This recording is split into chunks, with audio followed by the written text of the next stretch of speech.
Meu Senhor e meu Pai, envia teu Santo Espírito para que eu compreenda e acolha a tua santa palavra, que eu te conheça e te faça conhecer, te ame e te faça amar, te sirva e te faça servir, te louve e te faça louvar por todas as criaturas.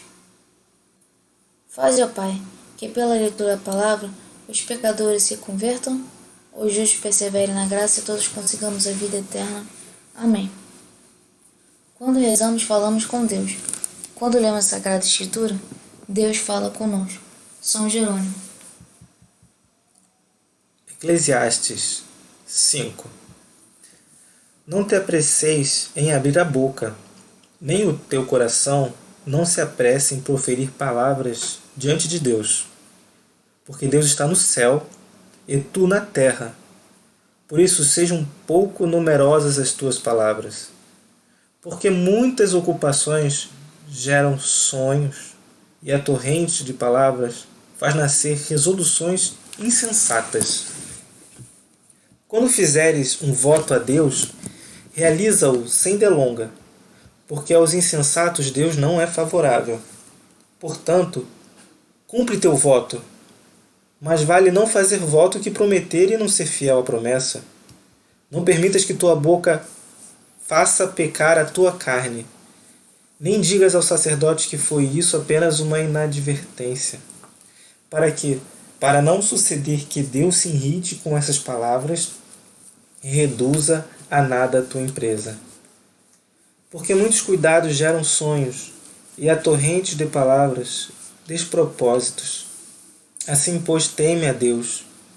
Se vires na província a opressão do pobre e a violação do direito e da justiça, não te admires, porque o que é grande é observado por outro maior, e ambos por maiores ainda. Sob todos os pontos de vista, uma vantagem para uma nação é se o rei se ocupa com a terra cultivada. Quem ama o dinheiro nunca se fartará. Quem ama a riqueza não tira dela proveito. Também isso é frugalidade. Quando abundam os bens, numerosos são aqueles que comem. Que vantagem há para os seus possuidores se não ver como se comportam? Doce é o sono do trabalhador. Tem a ele pouco ou muito para comer, mas a abundância do rico o impede de dormir. Viu uma dolorosa miséria debaixo do sol, as riquezas que um possuidor guarda para sua própria desgraça. Caso essa riqueza venha a se perder, em consequência de algum desagradável acontecimento, se ele tiver um filho, nada lhe restará na sua mão.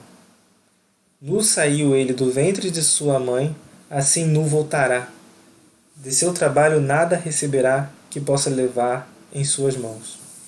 Assim é uma dolorosa miséria que ele se vá assim como veio. Que vantagem terá ele por ter trabalhado para o vento? Todos os seus dias foram consumidos numa sombria dor em extrema amargura. No sofrimento e na irritação, eis o que reconheci ser bom, que é conveniente ao homem comer, beber, gozar do bem-estar em todo o trabalho qual se dedica debaixo do sol, durante todos os dias da vida que Deus lhe der. Esta é sua parte. Se Deus dá ao homem bens e riquezas, ele concede elas, comer e delas tomar sua parte, e se alegrar do seu trabalho. Isso é um dom de Deus. Ele não pensa no número dos dias da sua vida, quando Deus derrama em seu coração a alegria.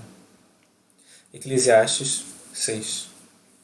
Viu um mal debaixo do sol, que calca pesadamente o homem, isto é, um homem a quem Deus deu sorte, riquezas e honras, e nada que possa desejar lhe falta. Mas Deus não lhe concede o gozo, reservando-o a um estrangeiro. Isso é frugalidade e dor. Um homem, embora crie 100 filhos, viva muitos anos, durando longamente os dias de sua vida, se não puder fartar-se de seus bens e não tiver tido sepultura, eu diria que um aborto lhe seria preferível. Porque é em vão o fato de o aborto ter vindo e ido para as trevas. Seu nome permanecerá na obscuridade, não terá visto nem conhecido o sol. Melhor é sua sorte que a deste homem. E mesmo que alguém vivesse 2 vezes 1000 anos sem provar a felicidade, não vão todos para o mesmo lugar? Todo o trabalho do homem é para sua boca, mas seus desejos nunca estão satisfeitos.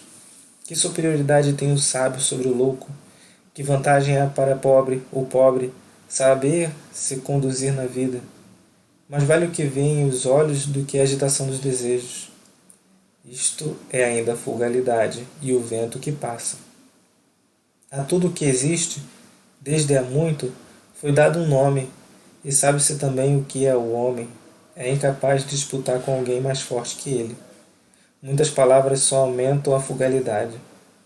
De tudo isso, qual é o proveito para o homem? Pois quem pode saber o que é bom para o homem na vida durante os dias de sua vã existência, que ele atravessa como uma sombra? Quem poderá dizer ao homem o que acontecerá depois dele, debaixo do sol? Eclesiastes 7. Boa fama vale mais do que um bom perfume. Mais vale o dia da morte que o dia do nascimento. Melhor é visitar a casa onde há luto do que a casa onde há banquete, porque ali está o fim de todo homem, e os vivos nele refletem. Tristeza vale mais do que riso, porque a tristeza do semblante é boa para o coração.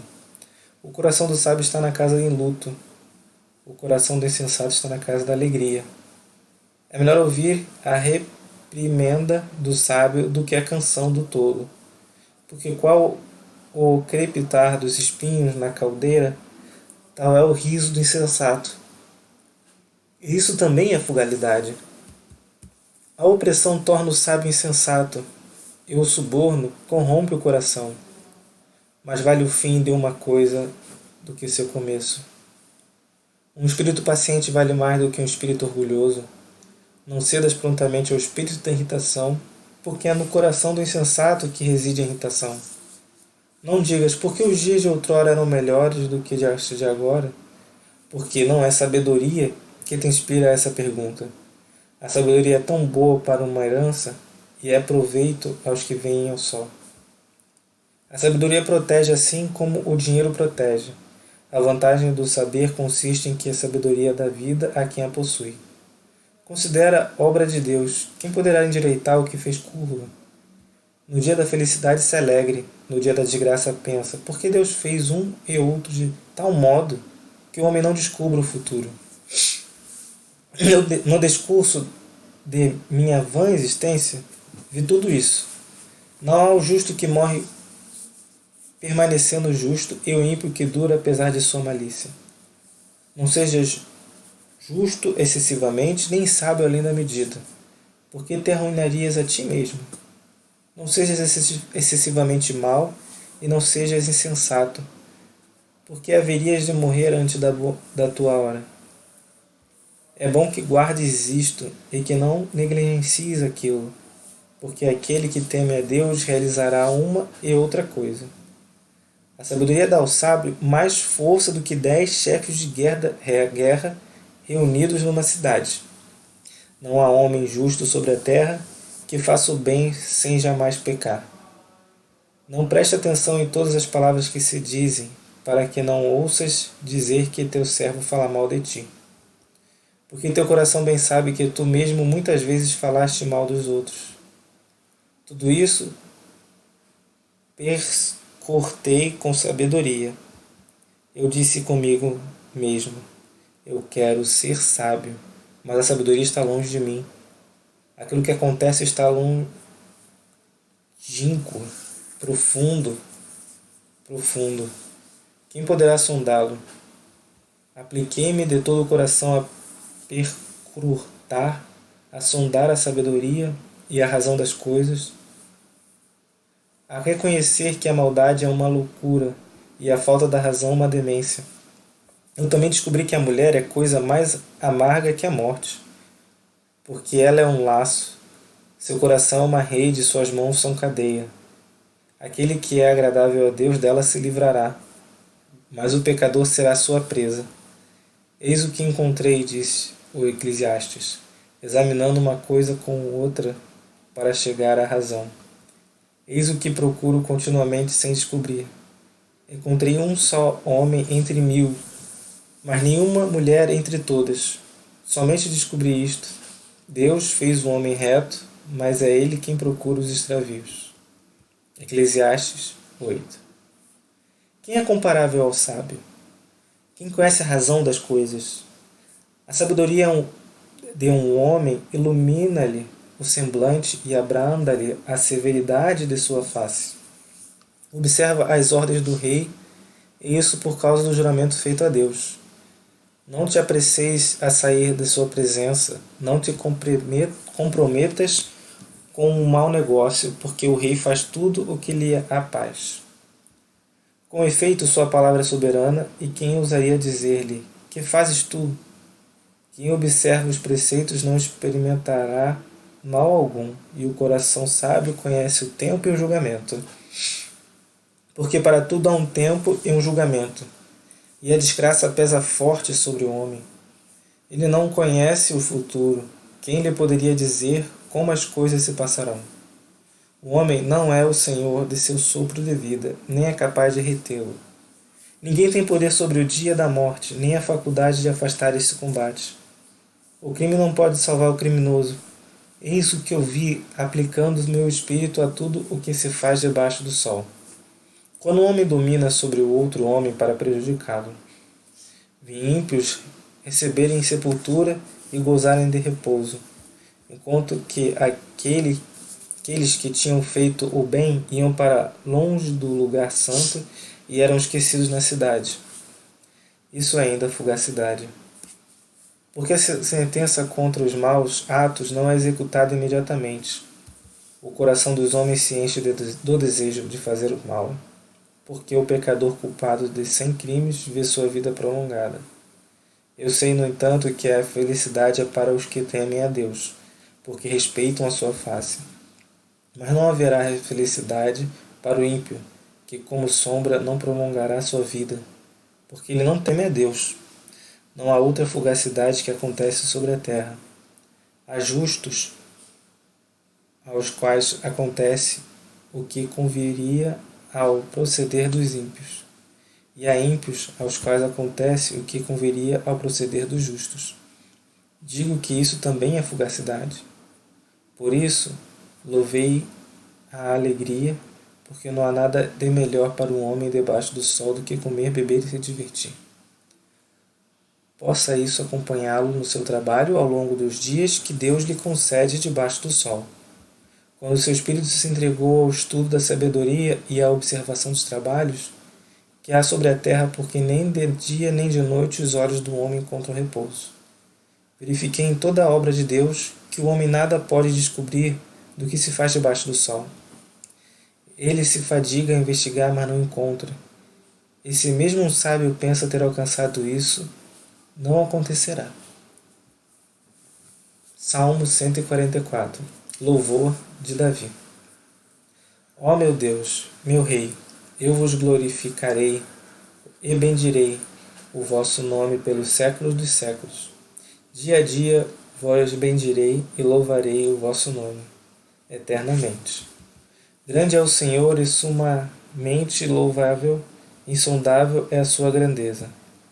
Cada geração apregoa a outra as vossas obras e proclama o vosso poder.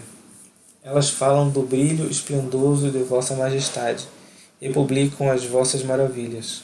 Anunciam o formidável poder de vossas obras e narram a vossa grandeza. Proclamam o louvor de vossa bondade imensa e aclamam a vossa justiça. O Senhor é clemente e compassivo, generoso e cheio de bondade. O Senhor é bom para com todos, a sua misericórdia se estende a todas as suas obras. Glorifiquem-vos, Senhor, todas as vossas obras, e vos bendigam os vossos fiéis. Que eles apregoem a glória de vosso reino e anunciem o vosso poder, para darem a conhecer aos homens a vossa força e a glória do vosso Espírito, do vosso reino maravilhoso. O vosso reino é um reino eterno, e vosso império subsiste em todas as gerações. O Senhor é fiel em suas palavras e santo em tudo o que faz. O Senhor sustém os que vacilam e soergue os abatidos. Todos os olhos esperançosos se dirigem a vós, e seu tempo vós os alimenta. Basta abrirdes as mãos para saciardes com benevolência todos os viventes. O Senhor é justo em seus caminhos e santo em tudo que faz.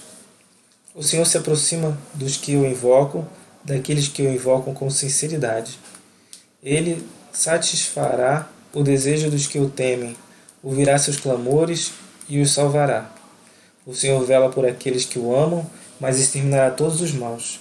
Que minha boca proclame o louvor do Senhor e que todo ser vivo bendiga eternamente seu santo nome.